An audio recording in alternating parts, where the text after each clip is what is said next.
Hello, buddy. Welcome back to Tin Man's Corner Channel. I'm your host, Jeffrey Tin Man Taylor. Today I'm reacting to my third and final Shining Gold Tales video for you guys. And this is titled Three True Chilling Incidents While Driving at Night. So without further ado, I'm going to turn the lights off, move the camera up here for you guys, and let's get this reaction on the road in the bag, shall we? Okay, here we go. This took place when I was in my early 20s. Okay. It was the year 2003, and I was a taxi driver at the time. That was a job I did for several years while I was finishing my education. I worked the late shift mostly, since it was the only way I could fit with my schedule. After dropping off my last passenger, I started to head home. There was a new housing development on my route. I had passed through it a few times before. You could tell by the size of the unfinished houses that some serious money went into this place. During the day, the place was hopping with construction workers and landscapers, but it was nearly 2 a.m., and all that remained were piles of lumber and lifeless machinery. Yep, I know what he's talking about. Every time we take a night drive and I look over towards these new condominiums that they're building in our area or housing developments, it's nothing but structures that are partially finished and a bunch of digged up dirt. But to be honest with you, they are building too many of those apartment complexes. I mean, if you got an old one that's still standing, just refurbish that one. Don't keep tearing down other places just to build new ones, you know. But that's a entirely different subject altogether. So let's just continue on with the story and see what happens next. Excavators, bulldozers, and the like. The neighborhood backed onto a forest, another sign that it was an upper-class development. I had an eerie feeling as I slowly made my way through the construction site. There was a sign saying, "Slow for workers." I didn't know if it applied in the middle of the night, but I couldn't risk a ticket, so I followed it anyway. As I passed a large dump truck, my headlights illuminated the shape of a man. I didn't have time to react before he ran up to my window. Terrified, I quickly locked my doors and made sure all of my windows were up. As he neared the driver's side window, I could tell he was a clean-cut guy, probably in his mid-40s. He wore a flannel shirt with blue jeans and tennis shoes. He looked just like a normal guy. Normal apart from the fact that he was absolutely terrified. Tears rolling down his face, his whole body was shaking. He stood next to my car. His muffled words were unintelligible through my closed windows. Perhaps I should have driven away, but for some reason I decided to hear him out. I opened my window just enough so I could hear him. "Please, sir, please, let me in. I have money," he pleaded. Is there someone I can call for you?" I offered. "There's no time. He's coming," the man begged. "What's coming?" I asked confusedly. "Sir, please, there's no time to explain," he cried. I was more than a little scared at this point. Part of me wanted to help him, but we were so alone out there, and his eagerness to get into the car had me worried. I'd be worried too because you don't know if this guy is really in danger and he's looking for a ride to get away from the person chasing him, or he's just like a bait tactic just to get the driver to pull over later and the guy he's talking about would be his partner will show up and help rob him. You just don't know. There's a lot of flags up in the air. At that point, I would have been rolling my window up and dialing 911 to tell him what's going on because I've been scared to let a stranger in my vehicle if something like this happen. And you do not want the person that was chasing them to come after you. Most taxi drivers have a story to tell about a passenger who they shouldn't have picked up. It's an unfortunate part of the job, but assaults do happen. I reluctantly decided not to let him in.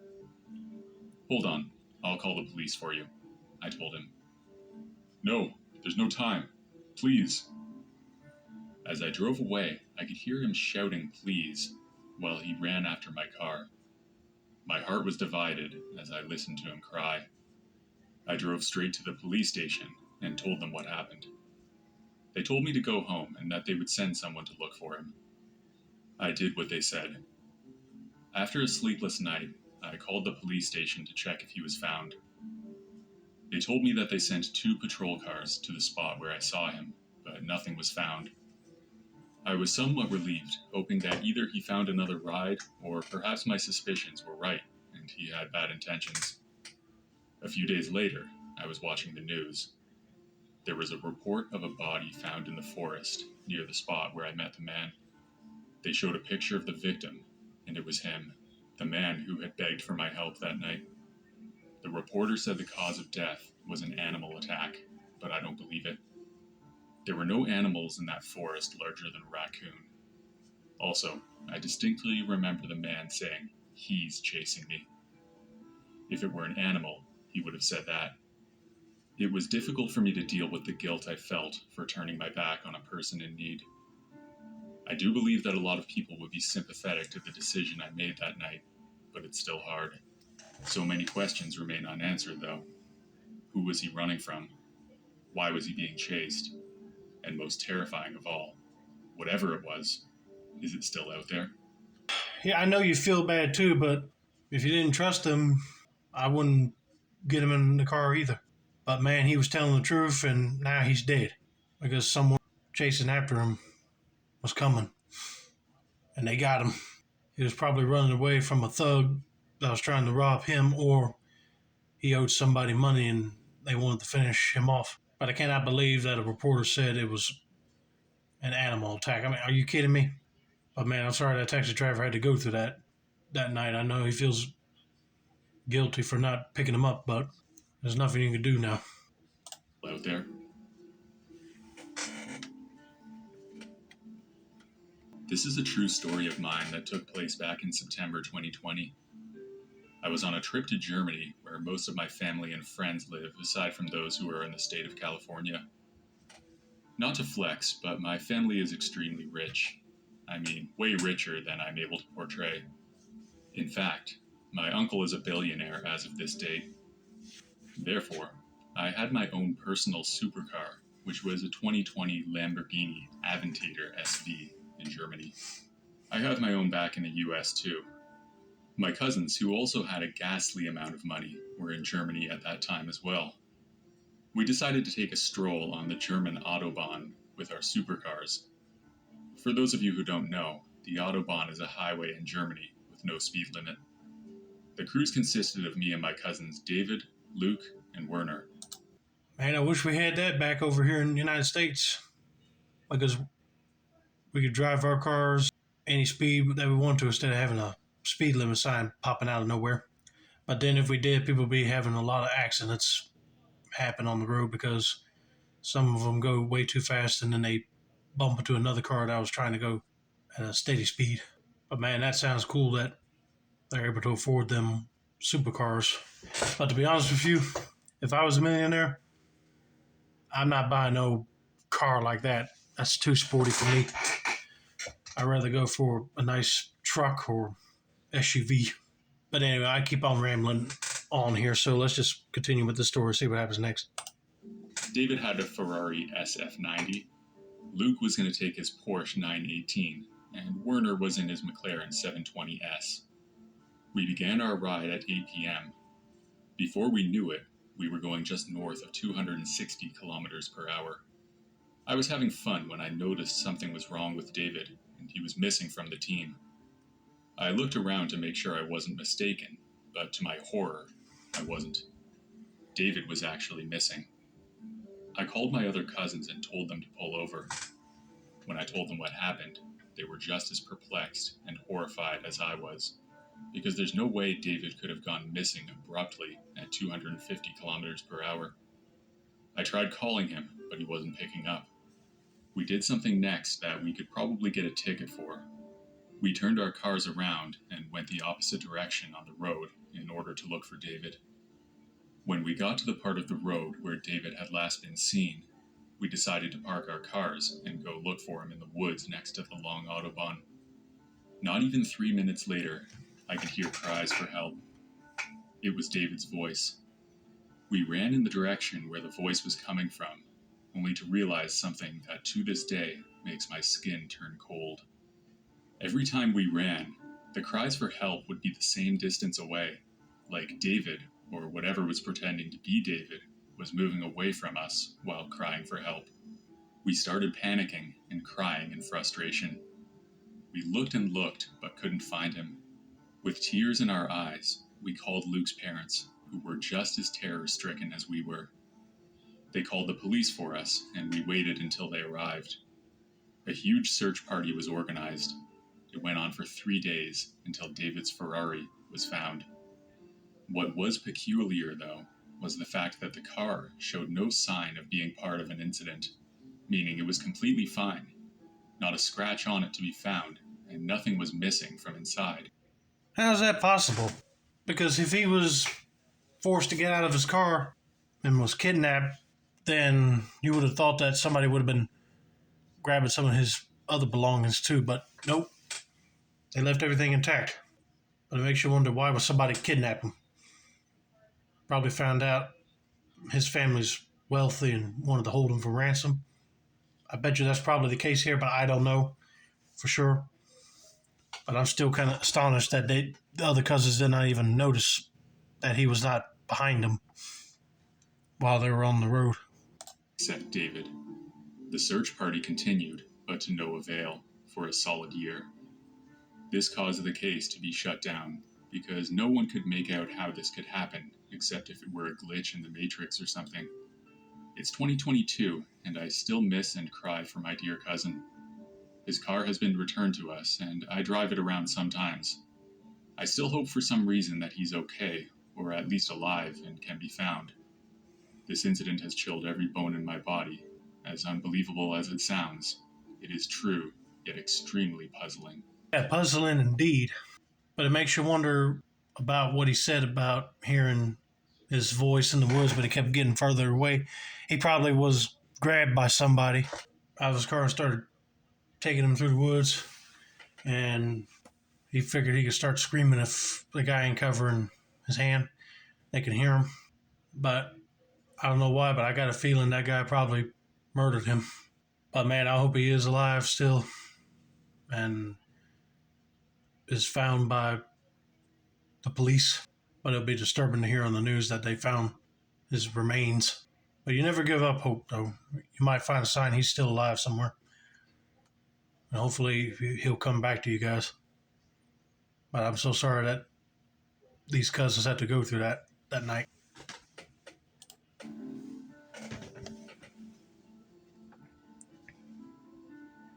A few years ago, I was driving home from a friend's place.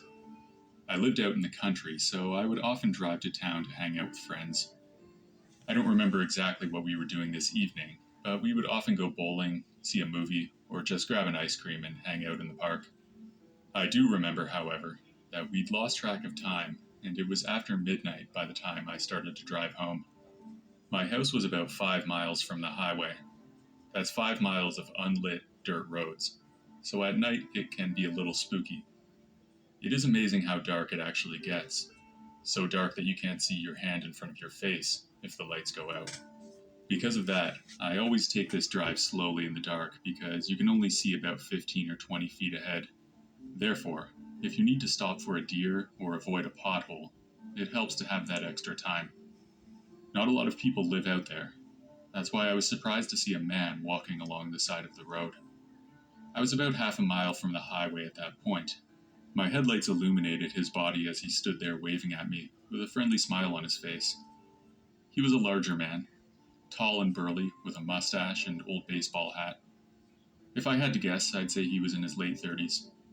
I know that alarm bells should have been going off in my head, but he really didn't seem threatening. Also, living in the country, people tend to help each other out, so maybe that's why I was so trusting. That's understandable. Country folks are always nice to each other, but then you might have somebody that just walks up, acts all friendly, and then pulls a weapon out on you, which I'm guessing that's about to happen right here. So people should not let their guard down. If you see somebody with a creepy face and oily hair, worn out clothes, don't think of them as a homeless person. They might be planning on robbing you or even worse, murdering you. You always got to be prepared for stuff like that, even though you don't want to have a encounter with someone like this. But let's just continue on with the story and see what happens next. I slowed my car, and he approached the driver's side window as I came to a stop. Howdy, ma'am. I'm so sorry to bother you, but could I trouble you for a ride into town? He said. I didn't even hesitate and agreed. Sure, hop in, I said. Thanks very much. I really appreciate it. I'm Ricky, he said graciously. Well, you're welcome, Ricky. I'm Sheila, I replied. Naive as it sounds, he was just so polite that I couldn't help but trust him. I turned the car around and headed back to the highway. Like I said, we were only half a mile in at this point, so it was not a huge problem to give him a ride. We made small talk for several minutes.